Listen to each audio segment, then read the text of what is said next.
तो फर्क क्या, आज कार्तिक भील मरा, उसको न्याय नहीं मिला। पूजा भील की मौत हो गई, उसको भी न्याय नहीं मिला। यानी आदिवासी की आवाज को कोई सुनने वाला नहीं है। आदिवासी की आवाज को हर समय दबा दिया जाता। आज आप देखोगे मणिपुर में क्या हाल हो रहे, मणिपुर के हाल क्यों हो रहे, मणिपुर की क्या लड़ाई है? मणिपुर की एक ही लड़ाई है, जमीन की लड़ाई है, और कोई दूसरी लड़ाई नहीं है।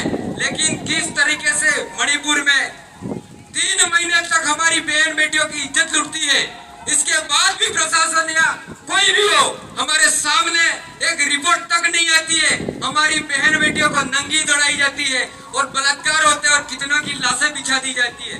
लेकिन हमारे देश का प्रधानमंत्री एक शब्द तक नहीं बोलता और आदिवासी को राष्ट्रपति बना दिया ये बोलते हैं। लेकिन आज तक आदिवासी के साथ क्या हो रहा है किसी को नहीं पता। हम लड़ते हैं, हम बोलते हैं, बोले तो 25 मुकदमे करके जेल में डाल देते हैं। हमको 25 मुकदमे कर दिए और हमारे कई ऐसे युवा साथी यहाँ बैठे हुए हैं जिन पे फर्जी मुकदमे हुए और उनको फंसाया गया। अगर सरकार ये मुकदमे भी नहीं लेती है, काकरी डुगरी वाले इसके लिए भी बड़ा मेला लगाने के लिए तैयार है, क्योंकि हर समय आदिवासी की आवाज को पुलिस प्रशासन कहेगा भड़काऊ भाषण दे रहा था। अरे भड़काऊ नहीं, जो मेरे साथ बीत रही है और जो मेरी जनता के साथ बीत रही है, तो उसको मैं सड़कों पर भी बोलूंगा, जहां भी बोलना पड़े वहां बोलने के लिए तैयार हूं। पर खाकी वाले आप भी सुन लो, आपकी लड़ाई भी आपकी लड़ाई भी मैं ही लड़ूंगा, आपके बेटों की लड़ाई भी हम ही लड़ेंगे, दूसरा कोई लड़ने वाला नहीं है आपके लिए। क्योंकि हमने देखा यहाँ से मेवाड़ भीलखोर को हटा के दूसरी जगह भेजा गया तो कोई तुम्हारा नेता लड़ने नहीं आया और मैं तो भागा हुआ था। इसके बाद भी ये मेरी जो टीम बैठी हुई, इसने कहा तेरे को परवीन लड़ना पड़ेगा और हाई कोर्ट में केस जीते हम। लेकिन इसलिए खाकी वाले भी मेरे भाई हैं और मेरे पिताजी भी खाकी वर्दी में ही थे, अभी रिटायरमेंट हुए हैं। मैंने भी खाकी का खाया है, इसलिए मैं खाकी वालों के लिए भी बोलना चाहता हूँ। तुम्हारी भी एक मांग मैं कर रहा हूँ। आज 9 अगस्त विश्व आदिवासी दिवस के दिन पुलिस प्रशासन को भी साप्ताहिक अवकाश मिलना चाहिए। मिलना चाहिए कि मिलना चाहिए? मिलना चाहिए। लेकिन इन्होंने दूसरों की बजाई वो इनको कभी नहीं पूछने वाले। लेकिन हमको भगाते हो तो भी पक्ष करेंगे आपका, क्योंकि हमारे भाई भी ज्यादा से ज्यादा हमको पुलिस में भर्ती कर दें। इसलिए साथियों, मेरे अभी वो बजा रहे थे, बता रहे थे कि भाई विमल गुटके में अपना शरीर नहीं खोना है, तो इसलिए अपना शरीर मजबूत रखना। मेरा भाई टेंशन दे दे के ऐसा हाल कर दिया है, मेरा बन नहीं सकता। इसलिए यूं मत कहना खुद का बढ़ा लेना यूं, क्योंकि मेरे तो है ही ऐसा शरीर, स्टील की बॉडी, इसलिए मेरे टेंशन नहीं है। और साथियों, मैं और बता देना चाहता हूँ, आज हम देख रहे हैं हमारे भाई जो पढ़ रहे हैं, कहते हैं लोग छोरे पढ़ते नहीं है, बीएड करवा दी। मेरी माता बहनों ने, इनके जमीन बिक गई बीएड करवाते कराते। एग्जाम सेंटर इतने दूर है कि भाई पैर के पाइजेब तक बिक गए। कौन बोलने वाला? सरकार की कोई पड़ी नहीं है, क्योंकि हमारे विधायक जी के बेटे ये पढ़े बीएड वाले ऐसे है नहीं, उनको पता है नहीं, वो बोलेंगे नहीं। ये कहना नहीं चाहिए, लेकिन एक शर्म की बात है जब युवाओं के साथ बीतती है, जब पेपर लीक होते हैं। हमारे थोड़े इतनी तैयारी करके और जाते हैं और आते हैं घर पे, हमारा हो जाएगा, और जब दूसरे दिन अखबार में देखते हैं पेपर लीक हो गया। अगर ऐसे पेपर लीक होता है, ऐसे लोग, ऐसी सरकारें जो है कहती है भाई, यहाँ वाली सरकार कहती है कि यहाँ कांग्रेस और बीजेपी वाला कहते हैं कांग्रेस की सरकार यहाँ हो रहा है, गुजरात में बीजेपी की सरकार है। यानी सभी जो चोर हैं वो मिल के पेपर लीक कर रहे हैं, इसलिए सावधान हो जाइए। अभी मेरे मार साहब कह रहे थे कि हमको राजनीतिक रूप से मजबूत होना चाहिए। मैं गुरुजी आपको बता देना चाहूँ, अभी कार्यक्रम की तैयारियां चल रही थी जोरों पे, और मैं फोटो में दिखा तो लोगों ने कहा कि भाई ये तो बीटीपी का प्रोग्राम है, ये तो प्रवीण का प्रोग्राम है।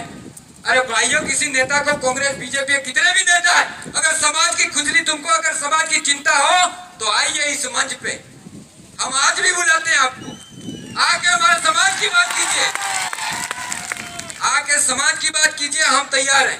अगर हमारे समाज के साथ जब जब गलत होगा हम रोडों पे भी आएंगे, लड़ेंगे और हक अधिकार की बात करेंगे। अब आपको मैं बता दूं कि जो आदिवासी के अधिकार मिले हुए, कई लोग कहते हैं ये अधिकार तो हमारे इसने दिला उसने दिला है। हमारे जो बिरसा मुंडा है, छोटी सी उम्र में क्रांतिकारी थे, वो निकले और निकलने के बाद उन्होंने हमको कई हक अधिकार दिलाए।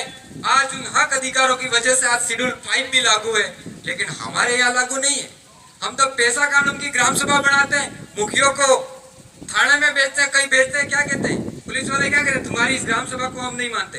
क्यों कहते हैं? क्योंकि हमारा यहाँ का विधायक या कोई भी हो, MP हो, दोनों पैरालाइज है। क्योंकि वो कह नहीं सकते हैं क्या ग्राम सभा का जो पावर है, ग्राम सभा का जो पावर है वो आर्टिकल 244(13)(3) में दिया गया है। लेकिन हमारे यहाँ जितने भी अधिकारी लगाए हैं या जो कुछ भी लगाए हैं सब बाहर के लगाए, उनको नॉलेज ही नहीं है शेड्यूल 5 क्या होती है। डिप्टी को नहीं पता, SDM को नहीं पता, यहाँ का अगर गैर आदिवासी कलेक्टर आता है उसको भी नहीं पता। तो फिर बताओ हमारा भला हो सकता है क्या? हमारा भला नहीं हो सकता। इसलिए हम अदर स्टेट की मांग करते हैं और हमारा संविधान आज खतरे में। अगर आप संविधान को नहीं बचा पाए, 2024 में ये मनुवादी ताकतें आपके संविधान को भी खत्म कर देगी। इसलिए सबको तन मन धन से एक होकर हमारे समाज के लिए एक हो जाना है और बच्चों को ज्यादा से ज्यादा पढ़ाना है और बच्चे शिक्षित हो। और जो साथी नशा भी करते हैं उनसे भी मेरा निवेदन है थोड़ा कम कर देना, दारू वारू नहीं पीने की। और दूसरा, माँ बाप का कहना मानना है, नहीं तो ये गाड़ियां लेके अभी लोग कह रहे थे कि भाई जा रहे हैं वार करते हुए, तो ये गाड़ियां भी अपन को सही चलानी है, घर पे व्यवस्थित जाना है, वक्ता कई है। इसलिए मैं अपना उद्बोधन यही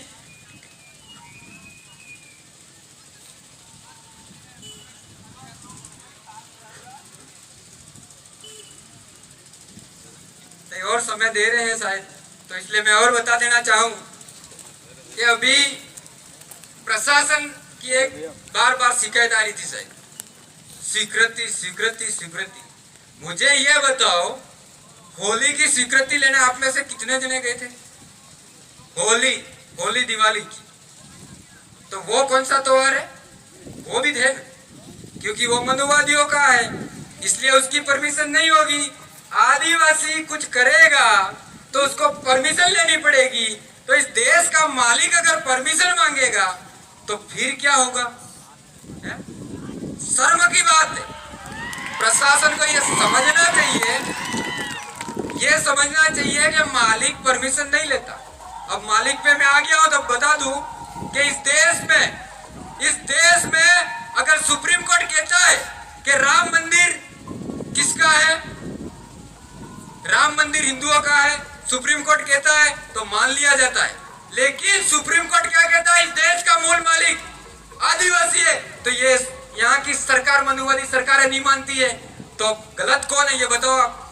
अगर प्रशासन मेरे को कुछ कहना हो, मैं आपको बता दूं कि आपका कोर्ट यहाँ पे राम मंदिर हिंदुओं का बोलता है तब आपका कोर्ट फेवर करता है। जब सुप्रीम कोर्ट ने बोला आदिवासी देश का मूल मालिक है, तो आप अभी तक हमारी बातों को दबा रखा है। ये नहीं होना चाहिए। आज स्वीकृति के लिए अगली बार जो हमारा प्रोग्राम होगा, 4 महीने बाकी है, ज्यादा नहीं है, हमारा ठीक रहा तो परमिशन की जो बातें है, यहाँ का राजा ही, मैंने पहले ही बोला था आपको, यहाँ का राजा ही साला पैरालाइज हो तो प्रजा को तो फिर कहीं भी जाना तो पूछना तो पड़ेगा। इसलिए राजा को मजबूत चुनने के लिए तैयार हो जाओ, बाकी यूं ही लाठियां हो। मैं चुनाव प्रचार की बात नहीं कर रहा हूं। अगर कोई मजबूत आदमी हो, मैं दुबला पतला हूं, लेकिन भीड़ तो जाऊंगा, पर दुबला पतला जो मजबूत हो, आम राय करो।